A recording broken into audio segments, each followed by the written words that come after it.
You take a bite. Seconds later, a sharp heat hits your sinuses. Your nose is on fire, but your tongue barely feels a thing. Wasabi bypasses it completely and goes straight for your nose. Why? The secret is a chemical reaction that happens the moment wasabi is grated or chewed. Instead of sticking to your tongue like the capsaicin in peppers, it releases vapors that shoot into your nasal passages. Let's break down what's really happening and why wasabi's burn hits hard but fades fast. It all starts the moment wasabi is grated or chewed. The act of breaking down the plant triggers a chemical reaction. Enzymes inside the plant mix with other compounds and create something new, a kind of spicy chemicals that don't stay put. They are volatile, which means they don't just sit on your food or stay on your tongue.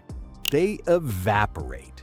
They turn into a vapor and travel up the back of your mouth straight into your nasal passages. And that's where the real reaction happens. Inside your sinuses, these compounds trigger the same receptors as the ones that react to things like tear gas. So your body interprets this as a threat, triggering that intense burning sensation, watery eyes, and the sudden urge to breathe through your mouth. Now compare that to chili peppers. Chili heat comes from capsaicin, an oily compound that sticks to your tongue. It doesn't move. It doesn't evaporate. It clings. That's why chili heat lingers. But wasabi goes airborne. It bypasses your tongue almost entirely and goes straight for your nose. That's why the burn feels so sharp and immediate. And also, why it fades so quickly. Because those compounds dissipate into the air within minutes. But this raises another question. What exactly is wasabi? And why does it produce these nose-burning compounds in the first place? So what is wasabi exactly? Real wasabi comes from a plant called Wasabi japonica. It belongs to the same family as mustard, horseradish, and cabbage. And if you've ever tasted any of those, you may have noticed a pattern. They all have that sharp, nose-clearing bite. The part of the plant we eat is called the rhizome. Think of it like a thick, knobby green stem that grows partially underground, similar to ginger root, but bright green on the inside. It's firm, fibrous, and doesn't look particularly intimidating. But the moment you start grating it, everything changes. Real wasabi is always grated fresh. Chefs use a rough surface, traditionally covered in shark skin, to break down the rhizome into a fine paste. And here's the catch: you have to use it immediately. Within about 15 to 20 minutes, the flavor starts to fade. The compounds that create that signature burn are incredibly fragile. They evaporate quickly, which is why fresh wasabi tastes so different from anything that comes out of a tube. But here's what's important to understand. Wasabi isn't naturally spicy. If you were to just bite into a raw wasabi rhizome without really breaking it down, you'd barely taste anything. The heat only appears when the plant is damaged, when it's cut, crushed, or grated. That's when the chemical reaction kicks in. Enzymes that were kept separate inside the plant suddenly mix together. And in seconds, those nose-burning compounds are released into the air. And that reaction only happens because of how wasabi is built on the inside. So what actually happens inside the plant? Wasabi stores its defense system in separate compartments. Think of it like a two-part chemical weapon. On one side of the cell, there's an enzyme. On the other side, there's a precursor compound. As long as the plant is intact, these two ingredients never touch. Nothing happens. The wasabi just sits there, harmless. But the moment you grate it, everything changes. The cells rupture, the walls break down. Suddenly, the enzyme and the precursor compound come into contact for the first time, and the reaction is instant. Within seconds, they combine and produce a new compound, one that's sharp, pungent, and highly volatile. This is the stuff that burns your nose. It forms so quickly that you can actually smell it happening. If you've ever grated fresh wasabi or horseradish, you know that smell. It hits you immediately. And here's the critical part. These compounds don't stay inside the plant. They evaporate. They turn into a vapor and escape into the air around you. This is why fresh wasabi loses its potency so fast. The longer it sits, the more those compounds drift away. After 15 or 20 minutes, most of them are gone. What's left is a dull, flat paste with barely any kick. But in those first few moments, right after grating, the concentration is at its peak. The air around the wasabi is thick with these volatile compounds, and when you take a bite, you're not just tasting it, you're breathing it in. And once those compounds are released, they don't stay where you expect them to. They don't linger on your tongue.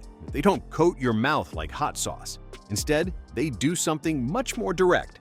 They travel straight up into your nasal passages. So why does that happen? Why your nose and not your mouth?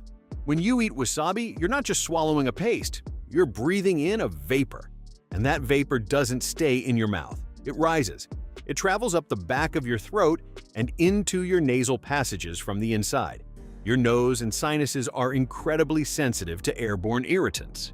They're designed to detect particles floating in the air, dust, smoke, chemicals. So when wasabi vapor floods into that space, your body reacts immediately. Pain receptors fire. Your sinuses flare up. Your eyes start to water. Your tongue, on the other hand, is built for something completely different. It detects taste: sweet, salty, sour, bitter. It can also sense heat, but only from things that stick around. Capsaicin from chili peppers, for example, is oily. It clings to your taste buds and coats your mouth. Wasabi compounds don't stick. They're light. They're airborne. They pass over your tongue without much interaction and head straight for your nasal cavity. That's why the sensation feels so sharp and so focused. It's not spread across your whole mouth. It's concentrated in one specific area, your sinuses. Within a minute or two, it's mostly gone. This is what makes wasabi feel completely different from chili heat. One coats your mouth and lingers. The other bypasses your mouth entirely, hits your nose like a flash, and disappears just as fast. Now here's the twist. Most of the wasabi you've ever eaten probably wasn't real wasabi at all. Real wasabi is rare and expensive.